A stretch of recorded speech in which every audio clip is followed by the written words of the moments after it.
ED বাজি কিভাবে registration করবেন? প্রথমে ব্যবহারকারী নাম দেবেন।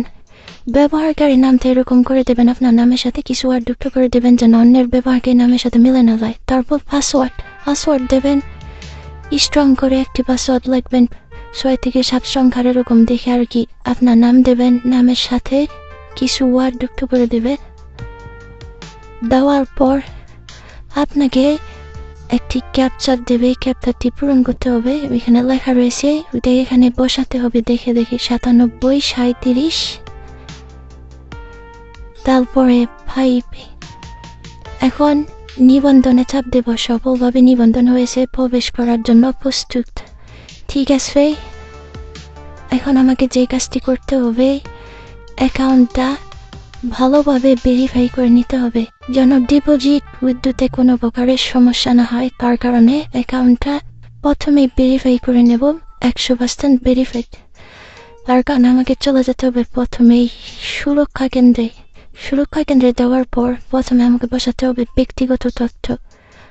ফার্স্টে প্রথমে ব্যবহারকারী নাম বা ডাকনাম প্রদান করেন। ডাকনামটা এরকম করে প্রদান করতে হবে যেন আপনি ডাকনামের সাথে মিলে না যায়। তারপর আপনার ইমেল বসিয়ে দেবেন, জিমেলটা। তারপর আপনাকে আপনার পুরো নাম লিখতে হবে। তারপর মোবাইল নাম্বার বসিয়ে নিতে হবে। মোবাইল নাম্বারটি বসিয়ে দেবেন, আপনার ফোনে থাকা দেখুন একটি ফোন নাম্বার এখানে বসিয়ে দেবেন। তারপর জমা দিনে চাপ দিন।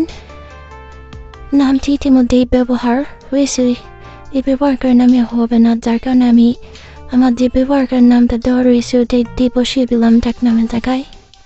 তারপর ইওয়ালেট বাটন। ইওয়ালেট হচ্ছে আপনি কিসের মাধ্যমে উইথড্র নেবেন সেটা এখানে বসাতে বলতেছে।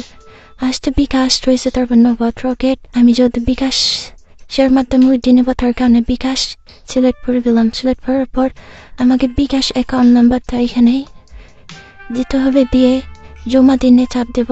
সফলভাবে জমা হয়েছে। এখন আমার 83% ওকে। এখন আমাকে ট্রানজ্যাকশন পাসওয়ার্ড বসাতে হবে।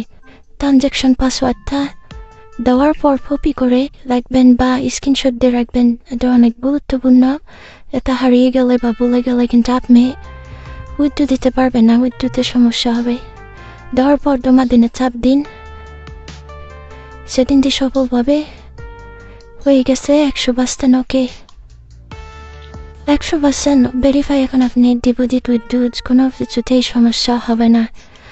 প্রথমে জমা দিন ওইখানে চাপ দিয়ে আপনি ডিপোজিট করবেন, নগদ, বিকাশ, রকেটের মাধ্যমে ডিপোজিট করবেন। তারপর যখন উইথড্র দেবেন উত্তোলনে চাপ দেবেন।